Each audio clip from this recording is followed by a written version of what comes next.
Welcome to Curious Nightmares, the channel where your fears and deepest curiosities collide. Prepare for spine-tingling tales and eerie explorations into the supernatural. Subscribe and stay tuned for hair-raising stories. Chilling echoes. My personal nightmare at Holloway's haunted funeral home.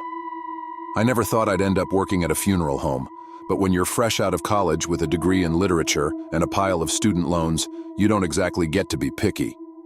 That's how I found myself at the doors of Holloway's Rest, an old funeral home with more character and shadowy corners than any place has a right to. It was like stepping into one of the Gothic novels I'd studied.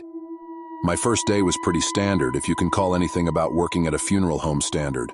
The owner, Mr. Holloway, a gaunt man who seemed as old as the building itself, gave me a tour. He spoke in a quiet, almost reverent tone, but there was something in his eyes, a glimmer of something I couldn't place.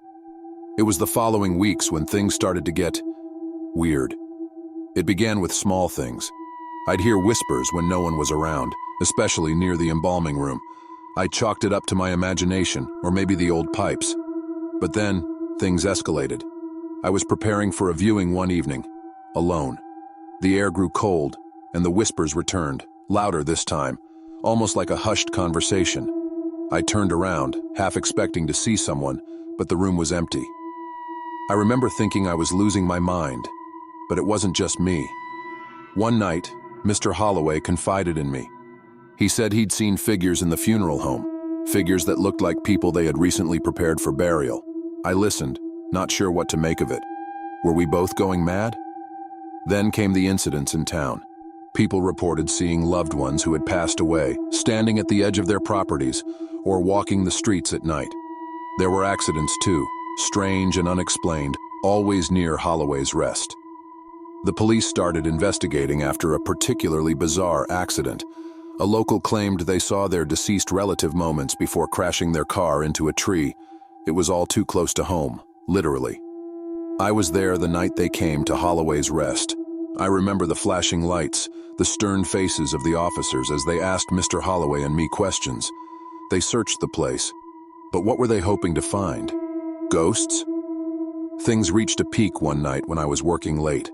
The air turned icy, and the whispers grew to urgent murmurs. I followed them, against my better judgment, to the embalming room. The door creaked open, and I saw her. A woman, dressed in black, her face obscured by a veil, standing over the embalming table. My heart raced and a cold sweat broke across my brow. I blinked, and she was gone, but the chill lingered. I couldn't sleep that night. The image of the veiled woman etched into my mind. I started researching the history of Holloway's Rest, desperate for answers. Buried in the local library archives, I found old newspaper clippings about the funeral home. There were stories of disappearances, unexplained deaths, and a mysterious woman in black seen during several funerals throughout the decades. Each article sent shivers down my spine. I confronted Mr. Holloway the next day. His reaction was a mix of fear and resignation. He admitted that the funeral home had a dark past, one that he'd tried to keep buried. The woman in black, he explained, was his great-grandmother, the original owner of Holloway's Rest. She was rumored to have strange practices, though he never elaborated on what they were. The police investigation intensified as more incidents occurred. They were no longer dismissive of the town's claims, their skepticism replaced by a growing unease. I overheard them discussing the possibility of a psychological contagion, mass hysteria triggered by grief, and the oppressive atmosphere of Holloway's Rest. Then came the night that changed everything. I was working late again, preparing for a funeral the next day. The whispers started, growing into a cacophony that echoed through the halls. I followed them, almost in a trance, to the viewing hall. There, I saw not just the woman in black, but a gathering of figures, all dressed in funeral attire from different eras, standing silent and still. Panic set in, and I turned to run, but the door slammed shut, trapping me inside. The figures began to move towards me, their faces obscured, their intentions unknown. I backed away, stumbling over a chair. In that moment, as I tripped and felt the world spin, a fear unlike any other gripped me. It was more than just the fear of falling. It was as if I was plummeting into an abyss of the unknown. Then, darkness. When I came to, the musty air of the viewing hall filled my lungs.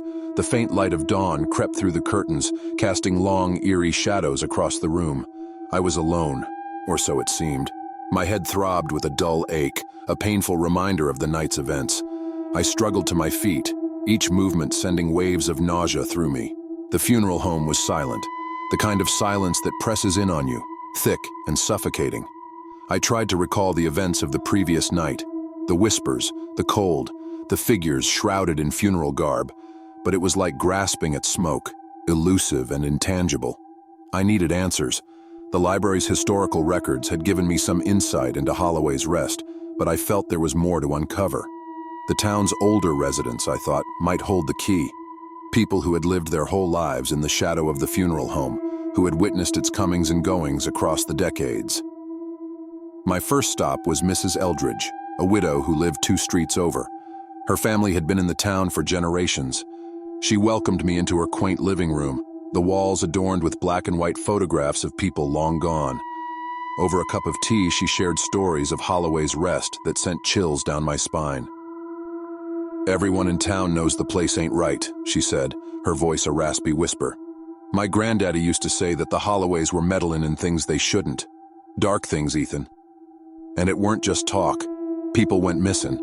Others claimed they saw ghosts, spirits of the departed, wandering near the funeral home at night." Her words echoed in my mind as I left. The pieces were starting to fit together, forming a picture more unsettling than I could have imagined. Over the next few days, I interviewed more townsfolk, gathering their stories and experiences. Each account was different, yet they all shared a common thread: the unnerving occurrences linked to Holloway's rest. It was during these interviews that I first heard about the midnight procession. Several people, all credible by any standard, spoke of a strange ritual. They described a procession of figures emerging from the funeral home at the stroke of midnight, moving silently through the streets before disappearing into the night. This was no mere ghost story. It was a recurring phenomenon that had been witnessed by multiple people over the years. My next step was clear. I had to witness this midnight procession for myself. I steeled myself for what I might see, the memories of that night in the viewing hall still fresh in my mind. The night was cold and moonless as I hid across the street from Holloway's rest. The clock tower in the town square struck midnight, its chimes echoing through the silent streets. And then they appeared. The procession was solemn, almost reverent. Figures draped in funeral shrouds, their faces hidden, glided past the funeral home's gates. I followed at a distance, my heart pounding in my chest. They moved through the town, silent as shadows, before veering off into the woods at the edge of town. I trailed after them, the underbrush crunching under my feet. The trees seemed to close in around me, the darkness pressing in from all sides. The procession moved with purpose, leading me deeper into the forest. Then, without warning, they vanished. I was alone in the woods, the eerie silence enveloping me. I felt a chill run down my spine, a sense of being watched from the shadows. Panic set in, and I turned to run, but something caught my eye.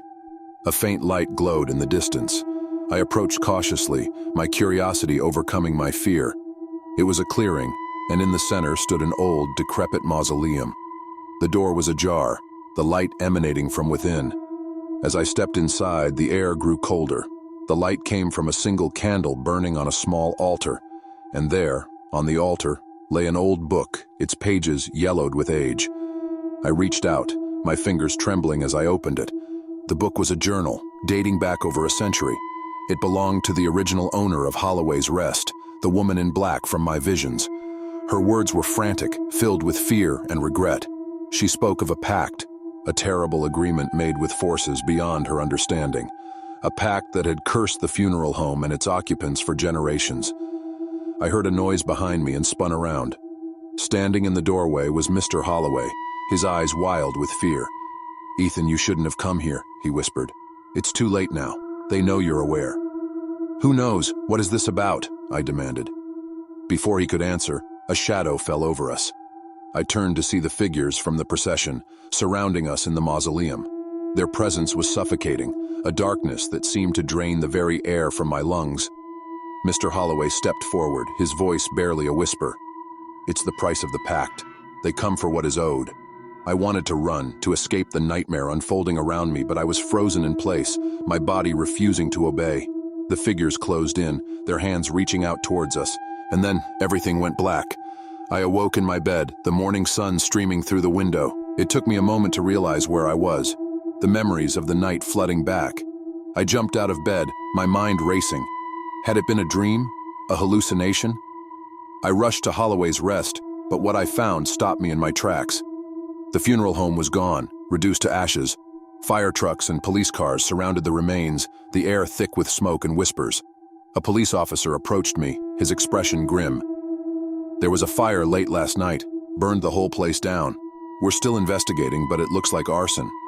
Arson? That couldn't be. I had been there, in the mausoleum with Mr. Holloway and the figures. None of it made sense.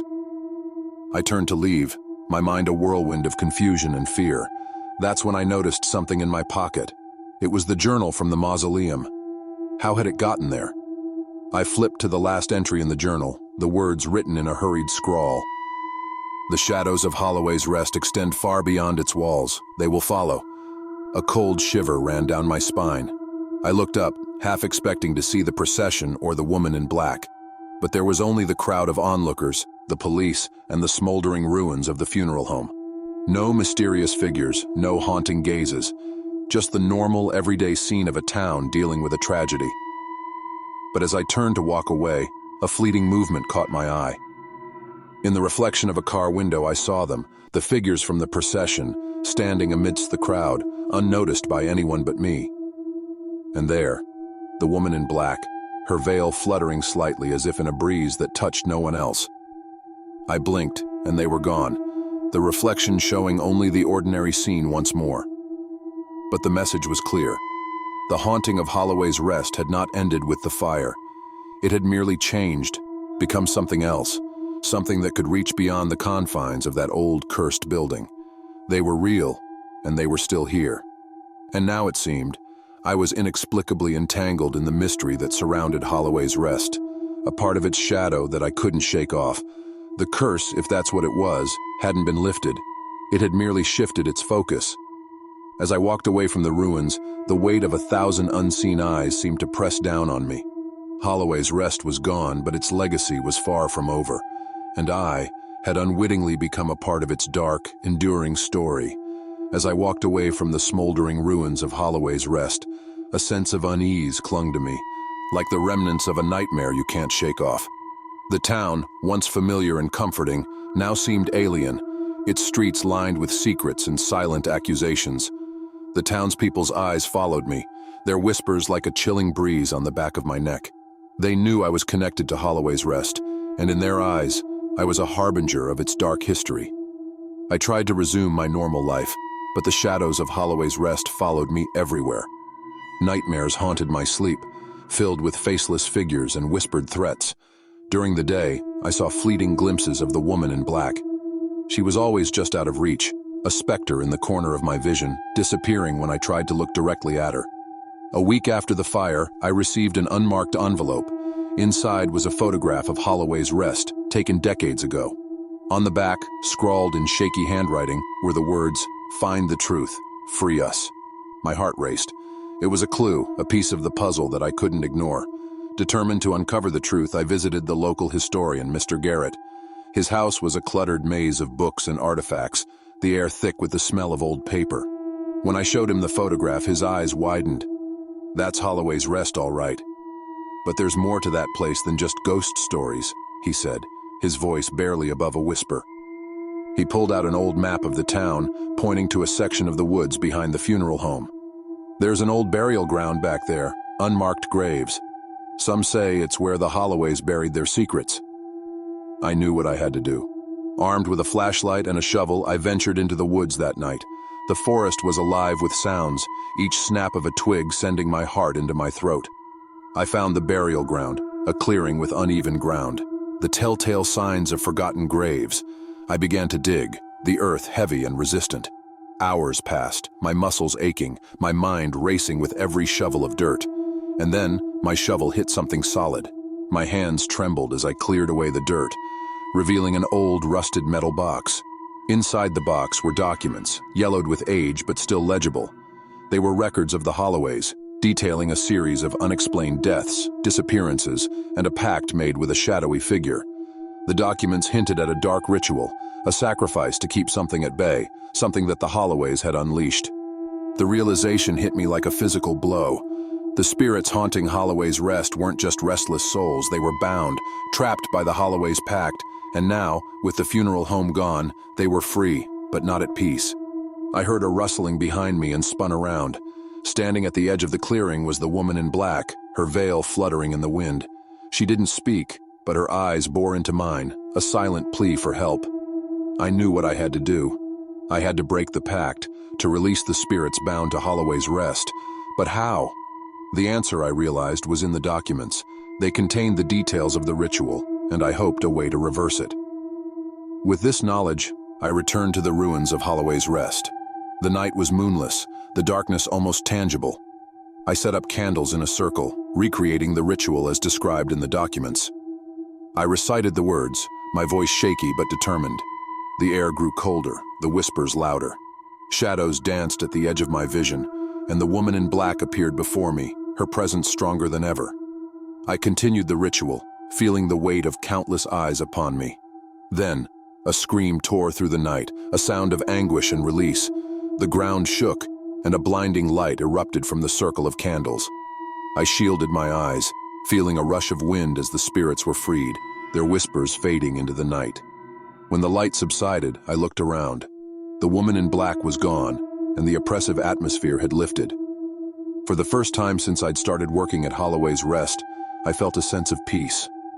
I returned home, exhaustion weighing on me. As I lay in bed, I realized the nightmares were gone. The shadows had retreated, the whispers silenced. Holloway's Rest was no more, and its secrets had been laid to rest. But as sleep claimed me, a thought lingered in my mind. The pact had been broken, but what had the Holloways unleashed all those years ago? And was it truly gone? As the sun rose over the town, casting long shadows that seemed to stretch and reach for me, a sense of dread gnawed at my insides. The eerie feeling from Holloway's Rest lingered, a ghostly touch that refused to leave. I couldn't shake the feeling that the funeral home, even in its charred remains, held a personal connection to me, deeper than just my brief employment. I needed answers. Digging through the old documents I'd unearthed, I found a faded photograph tucked between the pages. It was a picture of the original staff of Holloway's Rest, dated back to its early days. Among the solemn faces, one caught my eye. A young man standing at the back, his features eerily similar to mine. A chill ran down my spine. Could it be a relative? An ancestor, perhaps, whose past was now entwined with mine. The more I studied the photo, the more certain I became. There was no mistaking the resemblance. The young man in the photograph had to be a relative, maybe a great-grandfather. The idea that my family might be linked to the dark history of Holloway's Rest was unsettling, to say the least. With this new revelation, I went to Mrs. Eldridge again, the photo in hand. Her eyes widened as she looked at it. "That's Joseph," she said, her voice trembling. "Joseph Holloway, the youngest son. He disappeared, vanished without a trace. Some say he left town, but others—" Her voice trailed off, her expression grave. Joseph Holloway. The name echoed in my mind. Was I the descendant of a Holloway, the very family whose dark secrets I'd been uncovering? Sleep eluded me that night. The connection to Holloway's Rest haunted my thoughts, a puzzle that I was a part of without even knowing. In the dead of night, as I lay in bed, a faint whispering filled the room. It was the same hushed, eerie sound I'd heard at the funeral home. I sat up, my heart pounding in my chest. Then I saw her, the woman in black, standing at the foot of my bed. Her veil fluttered as if in a non-existent breeze, her eyes visible just enough to convey a sense of deep sorrow. She didn't speak, but her presence was a message in itself. I was linked to Holloway's Rest, and she was here to remind me. The next morning, as dawn broke through my window, a heavy silence filled the room. The woman in black had vanished, yet her presence lingered, a haunting reminder of the night. The whispers, though, they hadn't left. They echoed softly, a constant murmur in the recesses of my mind. I realized then that Holloway's Rest was not just a chapter in my life. It was woven into the very fabric of my existence. As these thoughts swirled in my head, a sudden chilling revelation hit me. Among the documents I'd found was an old journal entry, dated and faded, but the handwriting unmistakably matched mine. How could that be? Had someone in my family bearing an eerie resemblance to me penned these words so many years ago? Or was it something more inexplicable, more unsettling? The connection to Holloway's Rest was undeniable now. It was as if the funeral home, with its long and shadowy history, was calling out to me, binding me to its legacy. I felt a compulsion, a need to unearth the truth, to understand this link that transcended time. With a sense of dread, I revisited the ruins of Holloway's Rest. The ashes were cold, the charred remains a stark contrast to the lush greenery around it. As I sifted through the debris, my hand brushed against something solid. It was a locket, charred but still intact. Inside, a photograph, the woman in black, her gaze piercing, and on the opposite side, a young man, his features mirroring my own. The locket fell from my trembling hands, clattering to the ground. The whispers grew louder, a cacophony of voices that filled my head. I looked up, and in the midst of the ruins, I saw them. The figures from the procession, their eyes hollow, their faces a blur. And among them, the woman in black, her gaze fixed on me. In that moment, time seemed to stand still. The air grew colder, and a dense fog rolled in, enveloping the ruins, the figures, and me. I tried to run, but my feet wouldn't move. I was rooted to the spot, caught in an unbreakable gaze with the woman in black. Then, just as suddenly as they appeared, they vanished, and the fog lifted. I was alone in the ruins once more.